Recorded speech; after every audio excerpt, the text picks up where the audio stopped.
With the 2022 season complete, we're taking a look back tonight at the roller coaster of a season that was, on and off the field, while also breaking down the latest developments with the new staff led by Coach Matt Rhule.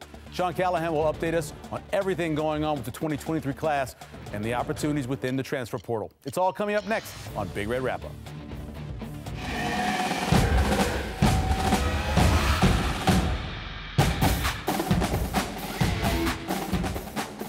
Hi, everyone. I'm Michael Severe, and welcome to Big Red Wrap-Up on Nebraska Public Media. Nebraska ends 4-8, but there's still a lot to talk about, and we've got a couple guys to help us do that. Former Husker Jay Moore and Sean Callahan as well. You know, I don't know. I never really know where to start sometimes, but this week has certainly been as interesting as almost any week that Nebraska's had with the transfer portal, with all the coaching hires, of course, what happened with Mickey Joseph as well. It's been a heck of a week. Yeah, it's been a whirlwind. You know, you guys are. Sean definitely has been. Oh yeah. You know, it's been a week. Phones. Yeah. It's wild because obviously the Mickey situation, but you're kind of getting up to speed with all the coaching hires. I mean, the transfer portal issue going on, and then coaches are out visiting high schools, and so there's not a shortage of news right now in Nebraska football. So it's been a wild week. I'm looking forward to the day where we get all the hires are made. You start getting some clarity on roster situations. I know Nebraska's roster is very inefficient right now.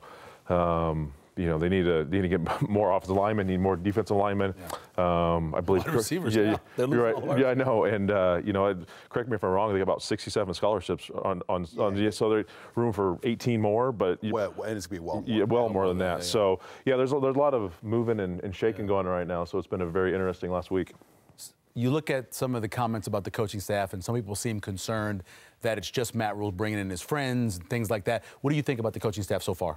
I think Matt Rhule kind of hinted at the direction he was going when he got hired. He goes, I want young, hungry coaches that are going to go into 10 high schools a day, not older veteran guys with big names that don't want to work at it as hard. And you look at some of these hires that he's brought in, and Terrence Knight and Barthel from Connecticut.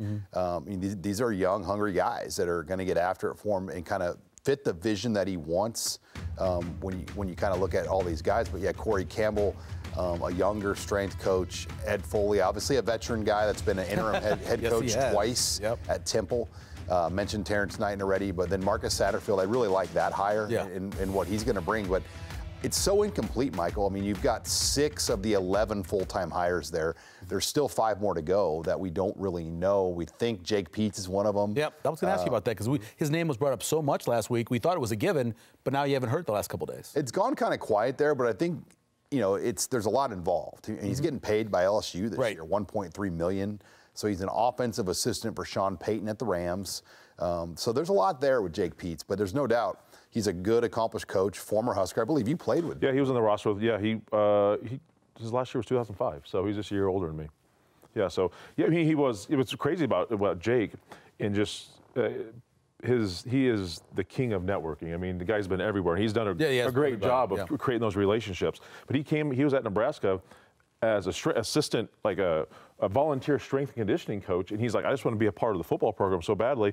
And then he wanted to be on the team, so he just learned how to long snap. And then he was a backup long snapper. I don't know if he ever snapped in a game. Yeah. But the guy has the tenacity and just kind of just wanted to be a part of it so bad. He was willing to do whatever it is, and he's done that. I mean, I think he went to coach at UCLA. It was his first job out of Nebraska. And then I think after UCLA, I think he was with the Lakers for a little bit as like a strength and conditioning coach. The guy would take whatever he could just to creep up in the ranks, and he's done a hell of a job. I mean, his list of where he's been Alabama twice. Alabama twice. Yeah. I mean, that's now Sean McVay with him. All these different offenses he's got in his toolbox to be able to use. So what about Elijah Robinson, who got mentioned a lot early? What do you think about him? Well, Terrence Knighton's the D-line coach, so it's really hard to see. I talked to some people at Texas A&M, and Elijah Robinson is one of the best recruiters in the country. I believe he's the 3rd highest paid defensive line coach, which that shouldn't be an issue. Nebraska's got the kind of money, but he would need over $1 million. I mean, that's a hire. He's already in the 800,000s at A&M.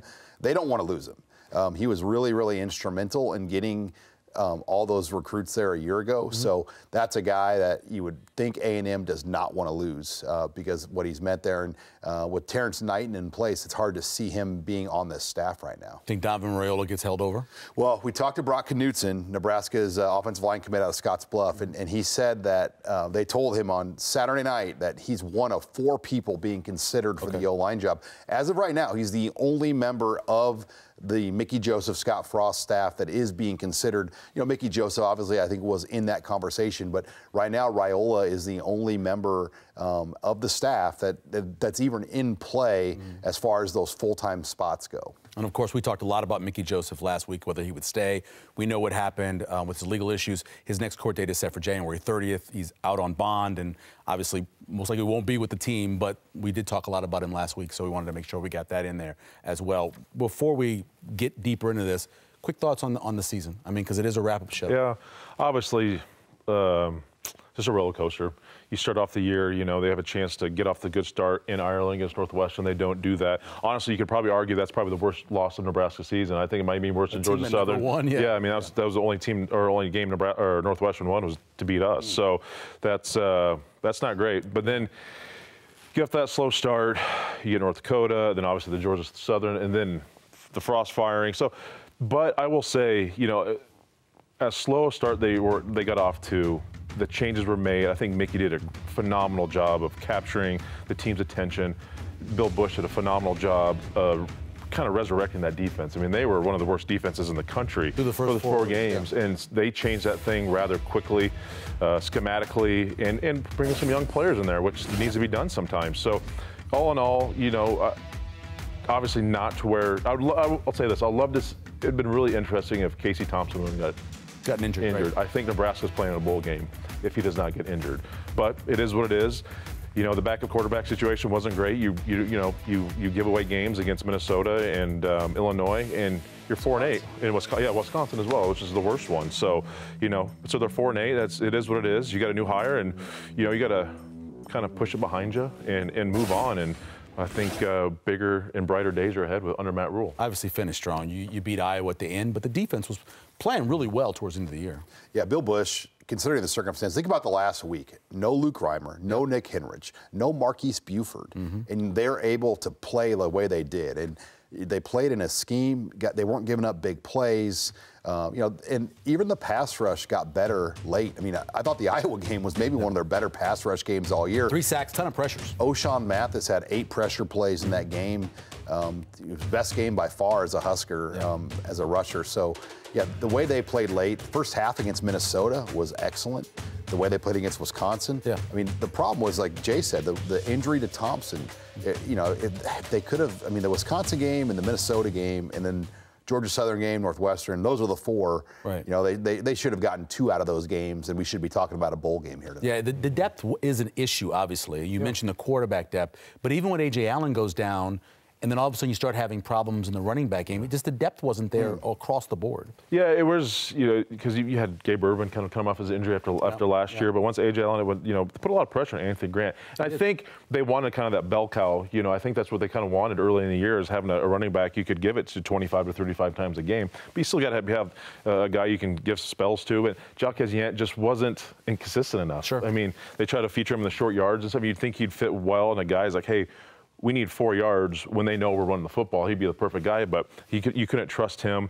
The backup quarterback situation, you got 2 guys who really can't throw the football with an offensive coordinator who wanted to throw the football. So the inabilities there, and obviously the issues with the offensive line. You're going to struggle to throw and run it if you have inconsistencies up front. So that was probably the crux of the whole problem offensively. Well, it is the final show of the year, so we don't wait on questions for you. We want to make sure you get all your questions about Nebraska football. Our lines are open tonight. We've got our friends from the University of Nebraska's College of Journalism and Mass Communications here manning the phones while they wait for your call. They're enjoying some Valentino's pizza. Don't keep them waiting too long. Our sports intern, Sam. Hey, Sam. Also managing the team. You can also reach out via email or text with your comments and questions. Send those to bigred@nebraskapublicmedia.org or reach out to us on social media. The team is monitoring Facebook and Twitter for your comments and questions, and we'll try to get to as many of them as we can over this last show. Here are the results of last week's sideline survey. We asked you, what are your reactions to the hiring of Matt Rhule? Half the people, 51% actually, said great hire. 5% said okay, 34% said ask me in 3 years, and 10% said they wanted Mickey Joseph to be permanent coach. Here's this week's all-new sideline survey. Will Nebraska have a winning record in 2023? Yes, right now is 37%. No, 13%. No, but they'll make a bowl game somehow at 5-7 at 14%. And ask me again in August, 36%. Head to our website right now and cast your vote. We're pleased to be joined by former Husker Adam Carriker joining us. AC, how you doing, man? Thanks for joining us tonight. I'm good, man. Thanks for having me. We appreciate you. Thoughts on Matt Rhule initially? There were so many names out there. We waited so long. We finally got the name. And what'd you think about it being Matt Rhule? Yeah, initially I was kind of like, I want to learn more. I was reticent. So to me, I don't know what Webster says the definition for reticent is. For me, reticent means I want to be excited, but I'm not there yet. So I want to learn more. Now, I probably have spent more time researching Matt Rhule than any person on earth and watching more videos of him. And I'll be honest, the more I learn, the more excited I get. And I've come to the conclusion that I believe he's a good hire, absolutely a good hire. But I'm kind of with those folks like, ask me again in 3 years if he's a great hire or not. Adam, I'm curious, what goes through the mind, you think, of players, younger players particularly, when a coaching change happens and kind of the decisions they have to make right now with the transfer portal, new position coaches? Just kind of walk yourself through maybe the shoes of what some of these players at Nebraska are going through right now.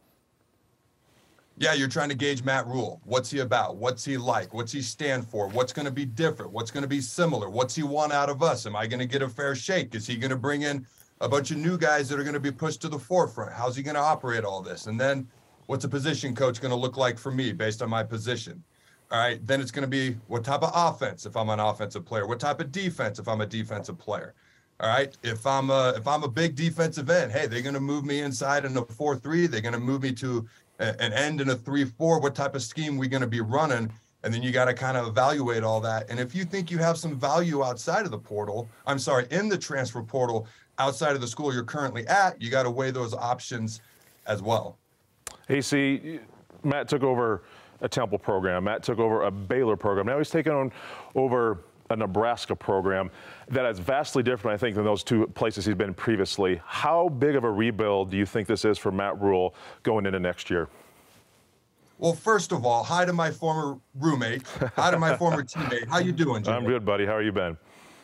I'm doing glorious. Good now, to to hear. answer your question, Temple football is not exactly, a powerhouse, all due respect to them. Baylor is, when Art Briles left, dude, it was a dumpster fire, to put it kindly. And so when I look at what he's got to deal with here at the University of Nebraska, we've had some good recruiting classes. Now, the transfer portal, who's going to stay, who's going to leave, coming and going, how's that all going to look? All right, we had a top 10 transfer portal class last year. We've got size on the O-line. When you walk in as the head coach at University of Nebraska and you look at this roster, you're not looking at a bottom of the barrel roster talent-wise, size-wise, okay?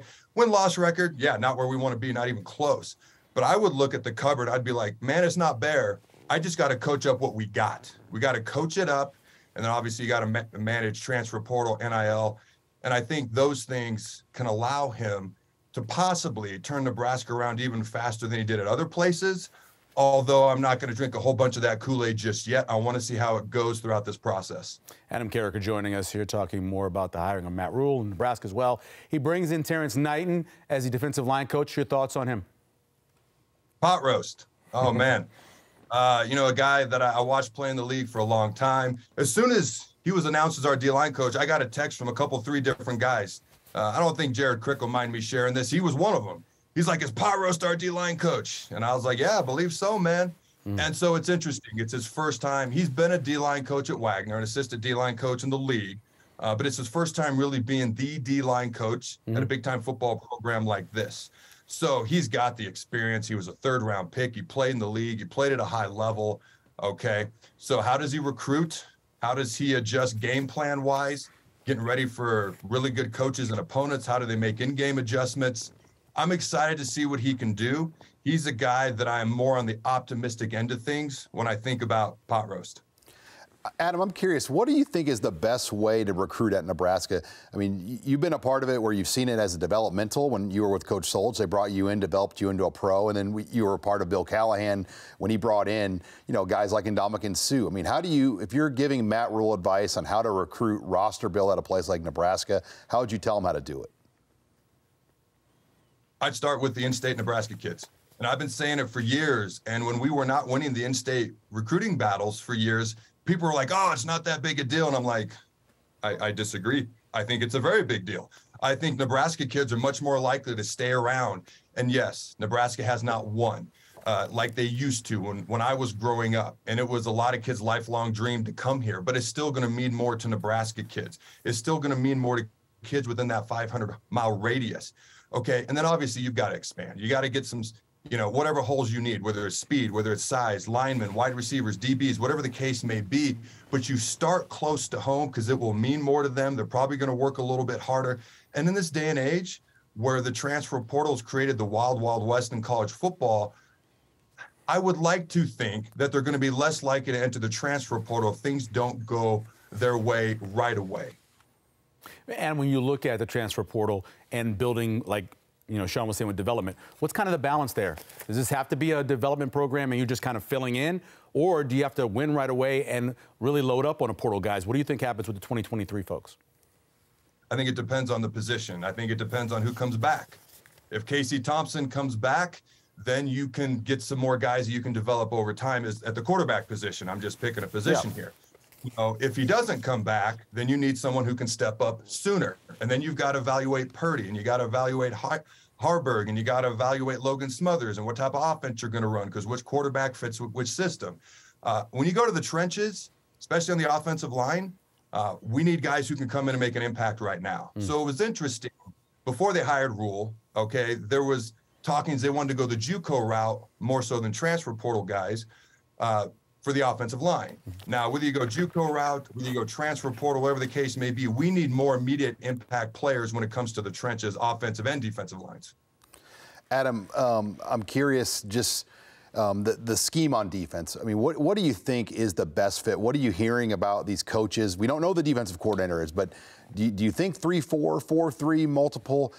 You've known the Big Ten now. You've watched Nebraska in the Big Ten for 11, 12 seasons. I mean, what do you think is the best scheme to run for the players on this roster?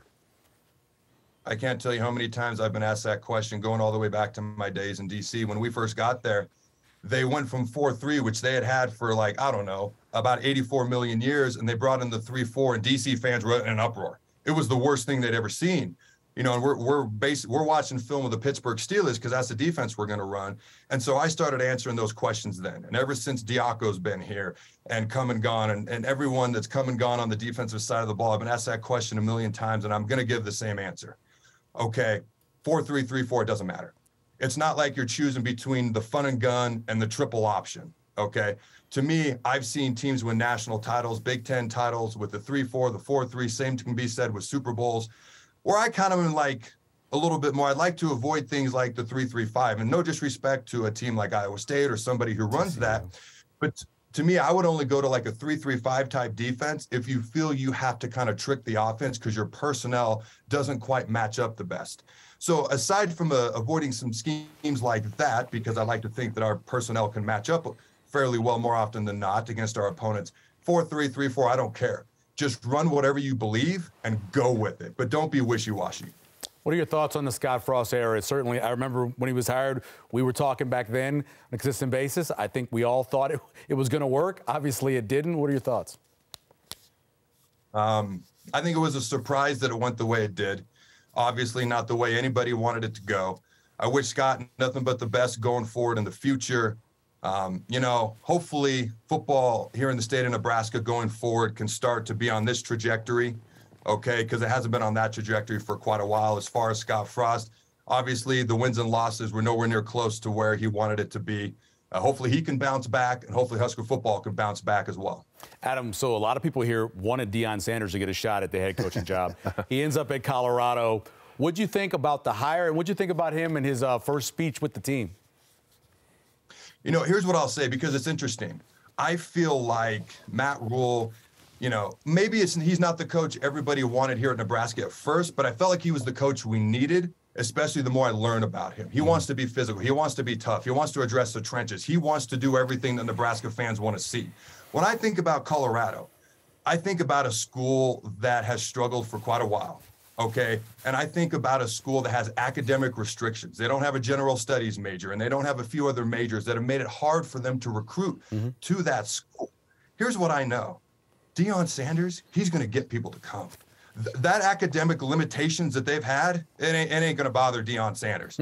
I mean, after he had that meeting with his team, he had over 200 high school recruits and transfer portal guys reach out to him. He's going to get guys to come. The team meeting, that's an interesting one, man. You know, I have sat in team meetings like that.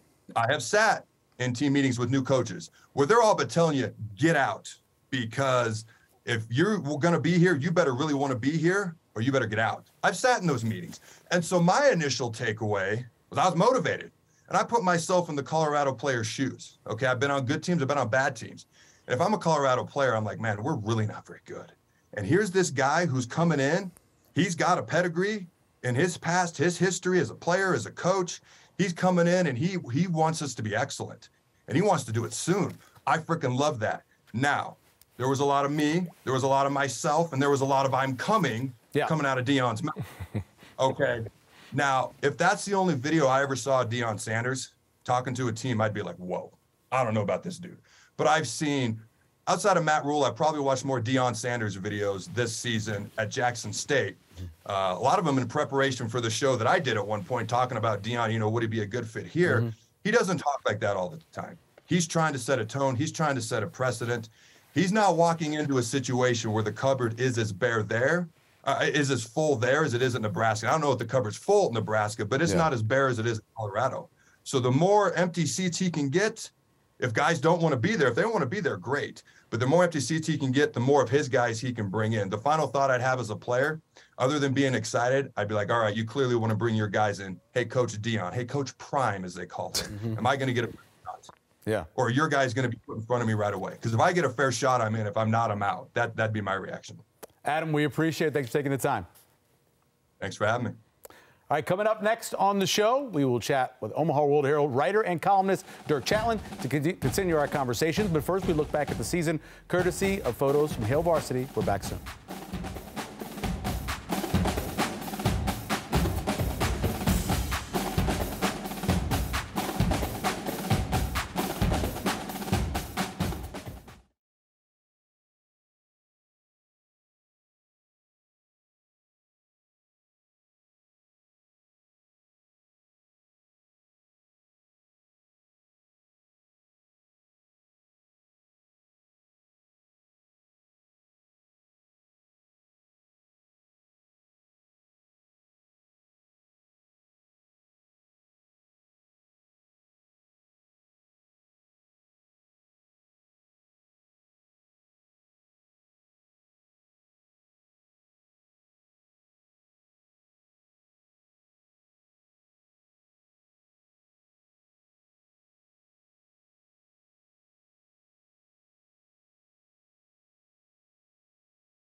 Welcome back to Big Red Wrap-Up. I'm Michael Severe, joined by Jay Moore and Sean Callahan. We're pleased to be joined by Omaha World Herald columnist Dirk Chatelain. Dirk, we appreciate you coming in, man. I'm super excited to talk Derek Walker, Sam Griesel. That's what we do on this show, right? I had a conversation with someone this morning. Football. How much are you going to talk about Nebraska beating Creighton? I go, we can start the show off with that if we want. Does that result prompt a Big Red Wrap-Up basketball show for the winter? Well, I think if they keep handing out black shirts, then we have to do it. If they keep doing that, if Trev keeps doing that. Was that the first time Trev mentioned the basketball program since he's been here? I don't have any comment on that. You're going to get me in trouble. Your feel on Matt Rhule once he gets hired and you go to the press conference and. Well, preacher's son, right? Just really charismatic, very good at messaging, a great salesman for the program. I think it's very clear why he hit it off with Trev Alberts. Yep. I mean, it's almost like, I was joking with Trev after the press conference. I asked Trev if he'd heard Rhule's AFCA address from a couple years ago. Rhule went and spoke at the American Football Coaches Association down at the national championship game, and it sounded like Rhule was speaking to Trev Alberts, like as if it was a job interview. Trev hadn't actually, ironically, heard it, but those two are very much in alignment, I think. There are some interesting questions, and it relates to, I'm sure we'll get into that, and I don't mean to cast a skeptical light on it, but I think there are some interesting questions about can you be a developmental program in the transfer portal era? Will Nebraska fans allow you to bottom out and start over? That's the big one. What does Rhule's personality look like after 4 years, 5 years, 6 years? He hasn't stayed very long in any place that he's been as a head coach. So I think the ascent is going to be very interesting. I think the teardown and the buildup will be very interesting, and fans will enjoy it. I think it'll be interesting also what happens when it plateaus a little bit. And, what does a Rhule program look like after he's been there for a while? Right. Yeah, I think, he checks a lot of boxes. There's still a couple that I think we all agree that we're just kind of in the wait-and-see mode. But I thought he was on, I don't know how many TV shows and radio shows this past week and podcasts, but I believe it was Jim Rome.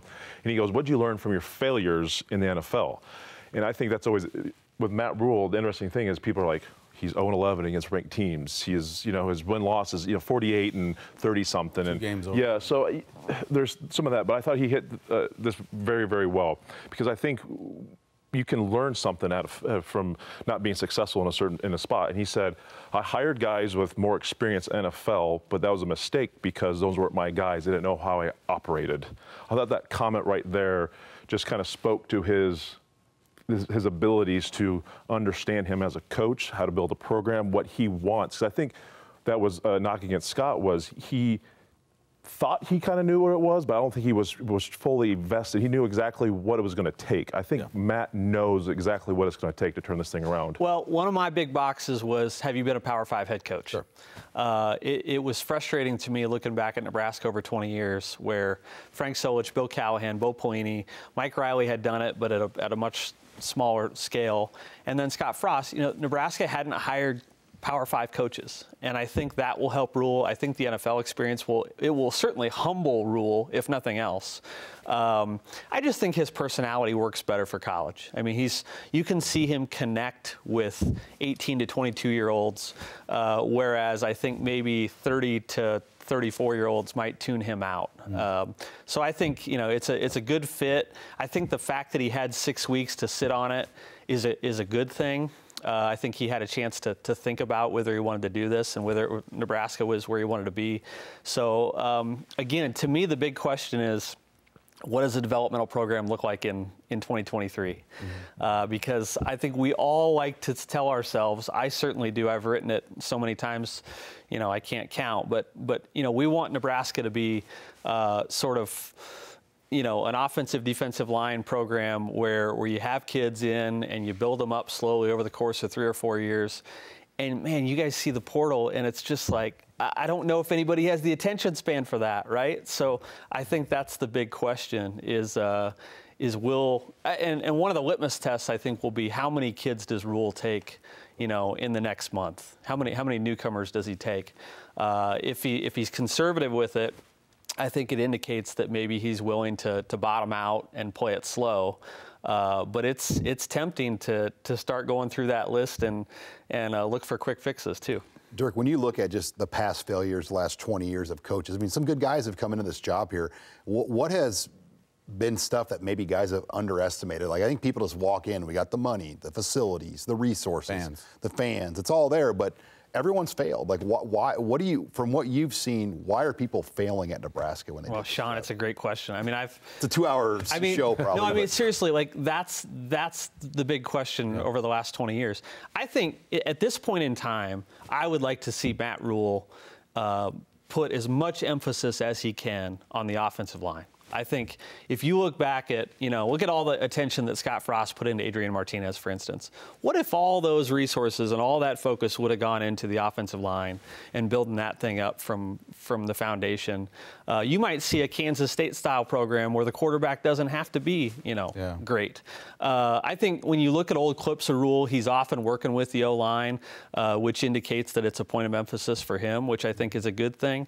But the program has to get much better in the trenches, and I know I'm preaching to the choir here, but I'd like to see, Nebraska really focus on that part of it. What you guys were talking about, take a look at those coaching changes, the 6 coaching changes we've been through since Tom Osborne. By the way, a guy who was not a Power 5 coach before he got the job. But you look at those 25 years and those 5 head coaches, now Matt Rhule in there. I don't know if there is one thing we can look at and say went wrong, but how much do you think it is the hire? How much do you think it's the program? Because so much has changed, right? We no longer have the biggest weight room. We no longer are the program that has the best weight training. No longer are, all the games are on TV now. All of those advantages are gone. How much has it been the guys they've hired? How much is it just the program? Well, clearly the program is the common denominator, right? And it's not like Nebraska hasn't tried different things. They tried, they tried a guy who was fresh out of the NFL. They tried, Tom Osborne's, right-hand man. They tried a defensive guru. They tried they've come up with a national championship. They've done everything. Scott Frost was the national coach of the year, right? Yeah. So it's not like they've messed up the hires over and over and over.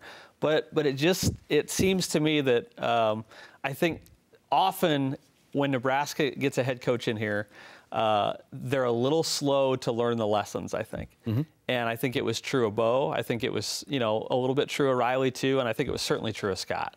And I think from that standpoint, Rhule might be better prepared to deal with some of the challenges based on what he's seen over the last 5 years than some of his predecessors. How much foreshadowing did you get when you asked that question to Scott Frost 5 years ago about them adjusting and the way he said? Because you go back to that quote, and it's so indicative of his entire time here. Never seemed to realize that this was a really good conference with great coaches. Yeah, I think Scott's biggest flaw is that he thought it was going to be easy, and when it wasn't, I don't think he knew what to do. I don't think he had a plan B. And in his defense, Michael, he just went from 0-12 to 13-0 in 2 years. Like, I would have been a little bit cocky too, right? There were hundreds of former players who showed up in the weight room to greet him. Like, yeah. No, 100 media. No wonder he had a little bit of a big head, right? But I do think that the Big Ten punched him in the mouth a little bit, and he didn't really have a plan B. So, again, I think Power 5 experience will.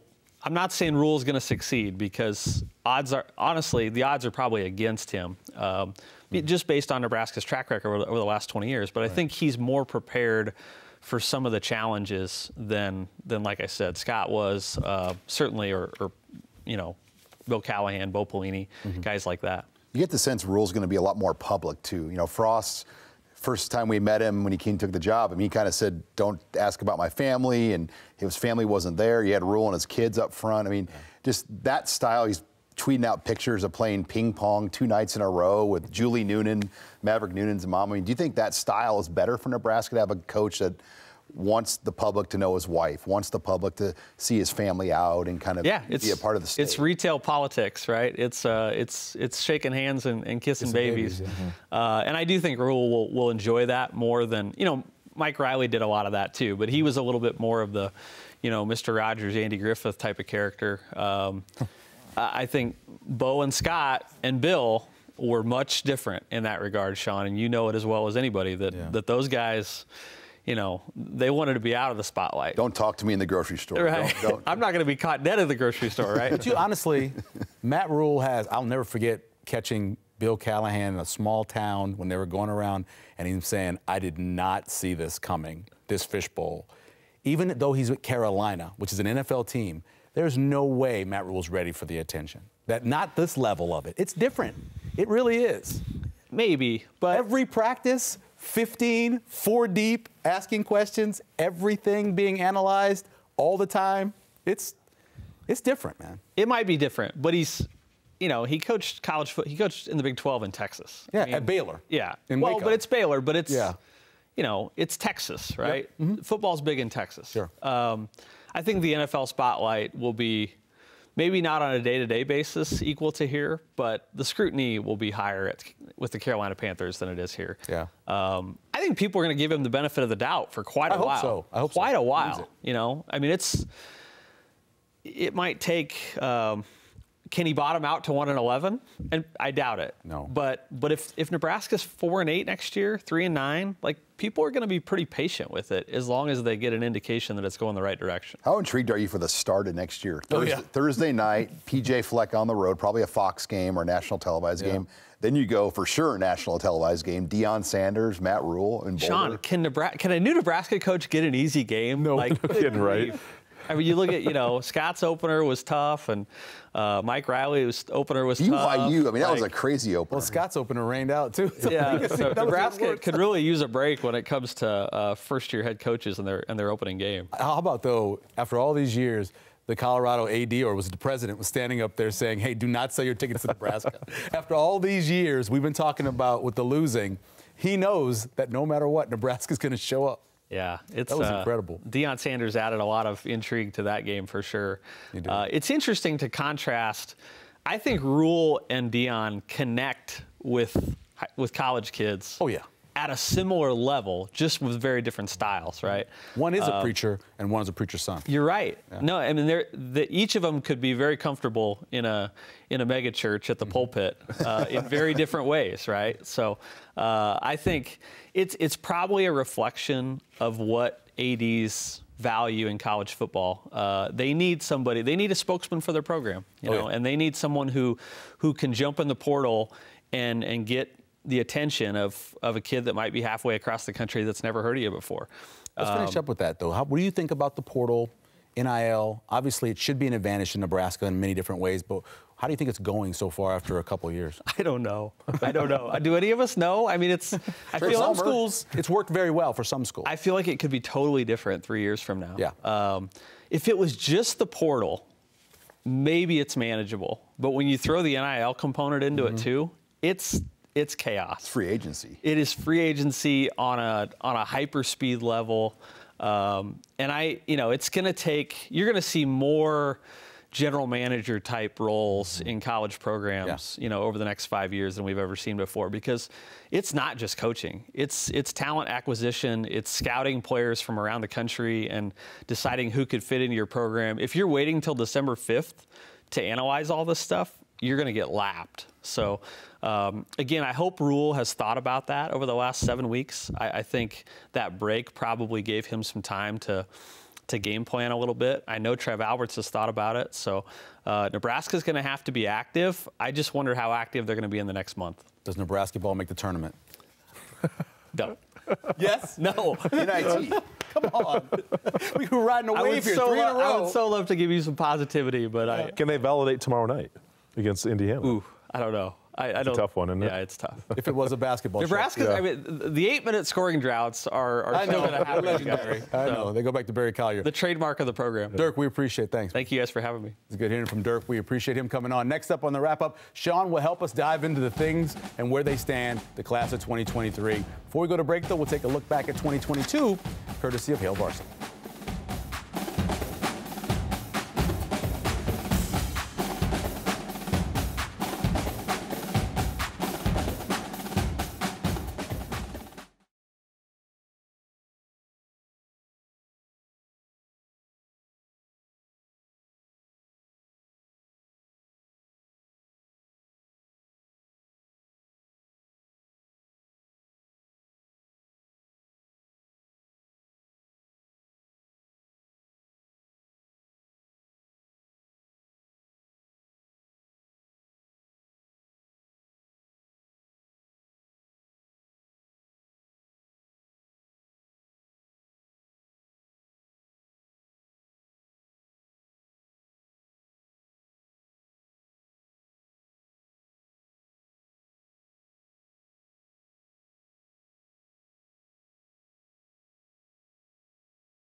Welcome back to the show. I'm Michael Severe with Sean Callahan. Let's start with the positives. Got a commitment. Yeah, Bryce Turner, the first true Matt Rule commit. And I wrote today, the only thing faster than Bryce Turner's track times was his recruiting process. Right. Literally today, one phone call with the offer from Nebraska, and he committed to Nebraska. 6'2", 180, runs a 10.2 in the 100. 10.25. Under 21 in the 2. Yep. And a 47 guy in the 400. Yep. His time won Class 4A in Texas in the 100, and it was second all classifications. So definitely. He's not little. He's 6'2", 180. 6'2", 180. He's long. He's Tyquan Thornton, who they had at Baylor. Very and similar. this is the Evan Cooper, who's kind of the ace speed recruiter. Immediately when they got here, they linked up with the track coach for Nebraska, and they said, "Hey, who are some of the guys you're looking at that are really fast to play football?" Nice. And Jalen Lloyd all of a sudden got an offer. You saw Bryce Turner get his offer today, and I think that's what they want to find speed and develop speed, and they're finding some of the fastest guys in the country. Last couple of weeks, you said Iowa State in on Ben Brahmer that there was a chance, and he decommits. Yeah, Ben Brahmer had his in-home visit from Nebraska on Saturday, and it was Matt Rule, Marcus Satterfield. Everything felt good about the visit, but I think what we're learning is it was more, hey, we know we're going to Iowa State, but let's give Matt Rule a chance. This train those pretty far down the tracks, and give Iowa State credit. Matt Campbell, with this coaching change. He saw the opening. And they got in. And the Brahmers have been very private and quiet about things, but this has been a 2-3 month deal. They've had contact and relationship building with the Cyclone staff, and they really connected with Matt Campbell. And they were very close to Scott Frost, Sean Beckton, Barrett Ruud.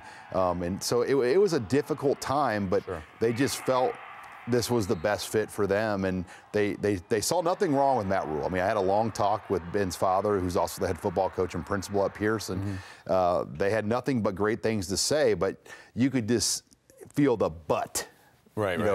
Yeah. We like him, but, and I think they went to Iowa State Friday for a visit before Nebraska came out there as well. And it's a school that's produced tight ends into the NFL. Let's talk about some of the other decommitments from the 2023 class. Here's the list. Yeah, Marion Miller, straight up Mickey Joseph guy, was a 4-star guy that he brought in strictly for Mickey Joseph. Arnold Barnes, same thing. I mean, this was Mickey Joseph going down to the New Orleans area, finding a running back that he really liked from his contacts. Nebraska kind of parted ways with him. And then Malachi Coleman is kind of a surprise, but not really. I mean, the only reason why I say it's a surprise is because, he held a 45-minute type ceremony. Right. And generally, when you go through the lengths of that kind of deal, you're committing more to the school. But I still like Nebraska's chances. I just think they want to learn and see more. Now, he is going to probably visit Michigan. That is the plan.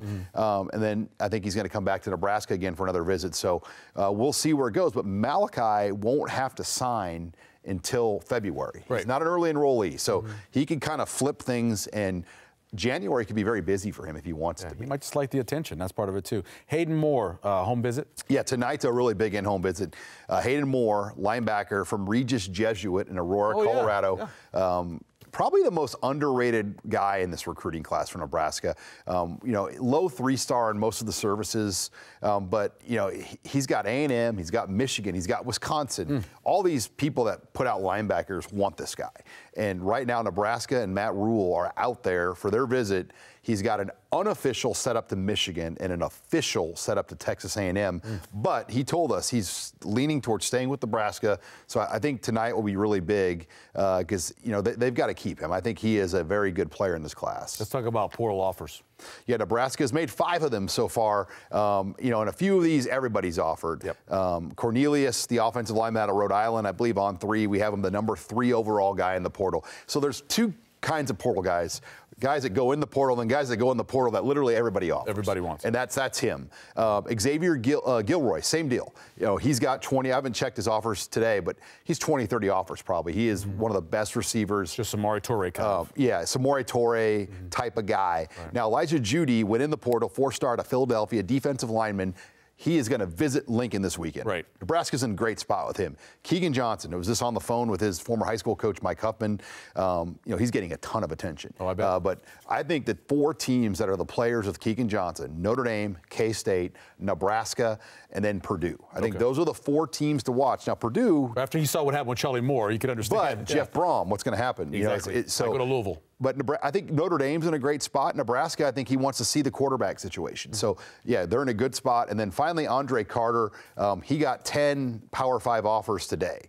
And he's a Detroit kid, had 7 sacks, 70 tackles, was arguably the best defensive lineman in the MAC. So he's another one of those Cornelius-type guys. He's going to have 40 offers.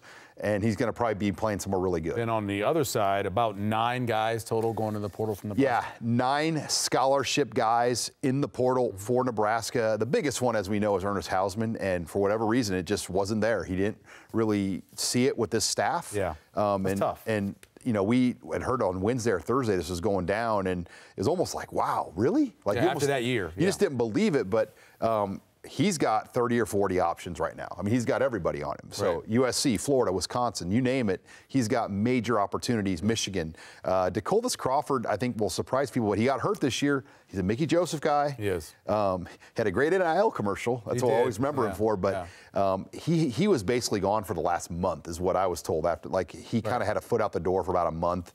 But the other guys, none of those, I would call those standard. Now, Jaden Gold's the one guy I look at all of those, and they got him listed as a wide receiver, right? He's a DB. Safety, yeah. But that's the one guy I look at and say, outside of Hausman, that really could have been good here. And we didn't know, but he's a New Jersey guy. That surprised me in that sense. Hey, here's a New Jersey guy. We got a staff now with some pretty good New Jersey connections. And he's out the door. So I don't know the whole situation there. You would think maybe he's got something already in the works. Because if a guy like that goes in the portal, you would think he's got a plan. What about visitors this weekend? Big weekend. Right now, 11 confirmed visitors between current commits of Nebraska, targets, transfer portal guys. You saw Judy. Coleman's going to be on his official. Jaden Doss commit. Maverick Noonan, Gunnar Gatula, Dylan Rogers, Brock Knudsen, Sam Sledge, all commits. Quinn Ivas, running back, new target. Big guy, 6'3", and then Jalen Lloyd, Omaha West Side. Speed. And Tristan Alvano, kicker, Omaha West Side. I mean, we got to tell Damon, they're going after his whole roster at West Side. But West Side had a great team, and there's probably 5 or 6. Watch those Rezek brothers, too. Definitely. Both Teddy and Anthony are going to be guys. Benning, you got Jones. I mean, there's a lot of talent at West Side, and they're going to have 2 of those guys here this weekend. No doubt. Thanks, Sean. We appreciate it. Be sure to vote on this week's Sideline Survey. Will Nebraska have a winning record in 2023? Right now, the yeses have it. 38% saying yes, 14% say no, 15% say no, but they'll make a bowl game, I guess, at 5 and 7. And then ask me again in August, 33% say there. Be sure to go to the Wrap-Up website and cast your vote. It's about time to wrap up the 2022 season by picking out some of our standout players and moments. We're going to start, Jay, your offensive MVP pick. Yeah, it's just a tough one. Obviously, Trey Palmer was the first to come to mind, but I have to give it to Casey Thompson because Nebraska could literally do nothing offensively without Casey Thompson. So he has to be it. Trey goes as Casey goes, so Casey's my main guy for sure offensively. I'll counter that and say, without Trey, I don't think Casey would have had the season he had. I think the speed of Trey Palmer was the MVP of Nebraska. It produced 3 150-yard games of a receiver, which no receiver in the Big Ten had, on an offense that was, statistically one of the worst in the conference. So for me, it was Trey Palmer and just the big games. He won them the Iowa game. He arguably almost won them Wisconsin, game too, and he probably should have won them the Purdue game. Yeah, and I'm with you on Trey Palmer. I understand what you're saying about Casey Thompson, but when you break the record for most yardage in a season and put that kind of numbers up, I went with Trey as well. What about defensive MVP for you? Mine's Garrett Nelson. I think it's probably unanimous amongst us. We all go that? Yeah, I believe so. His energy, and he's gotten incrementally better year by year. He's always had the energy, just full of piss and vinegar. Yes, he is. So that's what you want, and so I got to give it to him. He's just he embodied what. I know they don't have the Black Shirts from over the year, but he embodied kind of what being a Black Shirt's about. I still owed a lunch by a high school coach in the state who told me that he wasn't going to be able to play. Garrett Nelson for you? Yeah, Garrett Nelson. Just everything he brings as a leader, the passion. I mean, seeing that moment with him after the Iowa game was special. Yeah. You know, now the question is, what's his plan? He has not really said one way or the other. Is he going to go in the portal? Is he going to come back? I don't think he's a draft pick. Maybe he could be an undrafted free agent, but I think the most money he could make would be to come back here. Probably. I think with NIL, Yeah. like his value is here. Sure. But you never know, like what other teams. True. He's such a tweener NFL-wise. What does he portray as an outside linebacker in a 3-4 or a 4-3 defense? And I don't Probably think he too could drop. small. I don't think he'd be an outside linebacker. They didn't ask him to do much. Yeah, it's a It's a tough go spot. forward kind of Yeah. guy. Yeah. Best game of 2022 for you, Sean? Iowa, without a doubt. I mean, Yeah. I just think getting that monkey off the back of Nebraska, 2014. I mean, it's been a long time. I mean, think about like a kid in the state of Nebraska went from 1st grade to 8th grade without seeing Nebraska beat Iowa. We didn't need that, Sean. We didn't need that. I know, but when you put it in those terms as a young person watching Nebraska football, like that's a lot of years of kids not seeing Nebraska beat Iowa. So that was special. Pre-K kid hasn't seen Nebraska beat Wisconsin. You want to go back that far? Hey, that's next year. Was it Iowa for you? Yeah, it was Iowa for me. Yeah. Just obviously with the rivalry that's kind of been bred since we moved to the Big Ten, and I know a lot of Iowa fans. Yeah. And I was a nervous wreck in the last 4 minutes of that game, watching a 3-8 football team. Yeah. You know, so that was to pull that one out. That was a big one for me. It was Purdue for me, and I know Nebraska lost the game, but by far it was one of the most fun games I watched all year. Not just Nebraska, in college football. That was a fun game to watch, the way it was going, all the way down to the end. And if Nebraska can make one play on an unathletic quarterback on 4th and 1, maybe they win that game. That was fun for me. And then most memorable moment of 2022 for you? Oh man, you know what? I will say, watching Mickey walk out against Oklahoma, that was a pretty cool moment. That was I would probably say the Iowa game as well.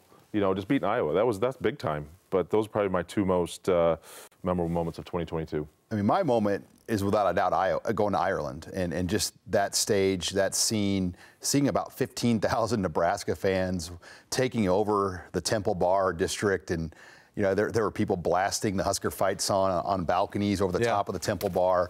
You know, and people around there were like, who are these people in the red? And it's like, man, you know, walking in the airport when Nebraska landed in Dublin, Ireland, that there's thousands of fans that were landing at the same time. And then the whole airport was like doing Go Big Red. I mean, it's like, this is why we're doing the show still on a Tuesday night, because of the great fans. And that trip really showcased the fans. Yeah, for me it was after the Iowa game, and watching the players run the trophy around to the fans in the stands, taking pictures with them, letting them touch it. Garrett Nelson hugging Mickey, tears coming down his eyes. I mean, that was the end of that game. Winning the game was awesome.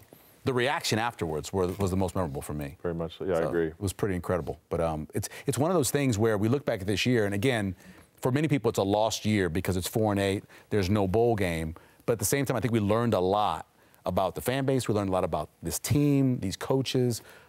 I think in the end, I know you don't want this to happen, but maybe it was the best thing. Because if Scott Frost does get to a bowl game, you have another year of this, I'm not sure that would be good for the program. I could agree. I think what you saw is, I know the talent isn't where it needs to be, the development isn't where it needs to be, but if you get a coach that can capture the team's attention and get them to buy in, you can see the changes that can happen within the year. I mean, the way the defense is able to completely do a whole 180 and go from one of the worst, and we already said this, one of the worst in the nation, to, you know, at one time they were giving up, 35 points a game, and I think they finished at 24 around there. So that's a huge turnaround. I know that they didn't play some of the best offenses in the Big Ten, but I sometimes, you know, it's you're able to just capture the character of the team, and I think the character of this team is very, very high. The kids are willing to go to work, put in the effort. It's just you got to get some better direction, and I think that's what you're gonna get with Matt Rhule. In the end, Sean, maybe this season will be defined by what happens with the portal guys and what happens with this recruiting class. Yeah, I mean, how are they going to finish the staff? But yeah, the portal. What's the quarterback deal going to be? Is it Cheva Purdy? Is it Casey Thompson? Is it somebody else we're not even thinking about? Casey Thompson needs shoulder surgery, and if he does need the shoulder surgery he has, it's a 6-month recovery. So is Matt Rhule, is NIL and those types of things, are they going to want to invest in Casey Thompson not knowing for sure, or do they want to go after another quarterback? I mean, that is probably my biggest intriguing thing to watch is the quarterback and how that plays out. And who is the quarterback coach right now? Is it Jake Peetz or somebody else? Right. That schedule for next year, we kind of saw it earlier, but it really is. We talk about how tough it is at the beginning, but I think it's manageable because once you get past Minnesota and Colorado, if you can go 1-1 there, Northern Illinois, Louisiana Tech, you go to Illinois, yeah, but you get Northwestern, home Purdue, and Maryland at home. Yeah, you're at home a lot against teams that you should be able to beat. And then Iowa again at the end of the season, you get them here. So it's manageable, but at the same time, it's how you get started, right? Absolutely. This team has to get off to a good start. We just haven't had that. I mean, we've lost, go back to all the opening games, the Northwesterns and, the COVID year and all that stuff. Yeah. You have to get off to a good start and just get momentum. Momentum is such a big thing with young kids and just in this football program in general. We've just always stubbed our toe early in the year, and you got to somehow get over that hump. And we saw once you get some momentum going, you beat Indiana, you beat Rutgers, it's like, okay. It felt good. It's good for everyone. So hopefully get off to a good start. Burning question, Sean. How will things finish with not only the transfer portal but recruiting signing day, and how many guys is he going to take? Is he going to be very aggressive, or is he going to be very selective and try to build this maybe his way? What's the in-state recruiting going to look like, finishing out the rest of this year? Can they still go in and salvage some guys? I think that's very important, obviously near and dear to my heart being a Nebraska guy. Or can they come back in and get some of these guys to kind of change their tone and keep them here in the state? And how does he finish out the coaching staff? A couple big names. Who's the defensive coordinator? Those are all questions I'm sure we'll be able to answer the next time we meet for the recruiting show. This is the final show of 2022, but we're back one final time in 2023. Take a look at the new players, commits, and transfer portal additions in our recruiting special. That's Thursday, February the 2nd. Put it on your calendars right now. Nebraska Public Media Sports has some women's basketball on tap in December. We're bringing you 3 games this month, starting this Saturday. Fresh off a top 20 win over Maryland, the Huskers welcome in Samford to Pinnacle Bank Arena. Tip-off is scheduled for 6 p.m. Central. And on Sunday, December 18th, Wyoming comes into Lincoln. And on Wednesday, it's the 21st, we feature the Jayhawks from Kansas versus Nebraska. A lot of great basketball action coming your way on Nebraska Public Media. Our thanks to Adam Carricker, Dirk Chatlin, and our student volunteers in the call center for joining us tonight. For Jay Moore and Sean Callahan, I'm Michael Severe. We'll see you next time on Big Red Wrap-Up.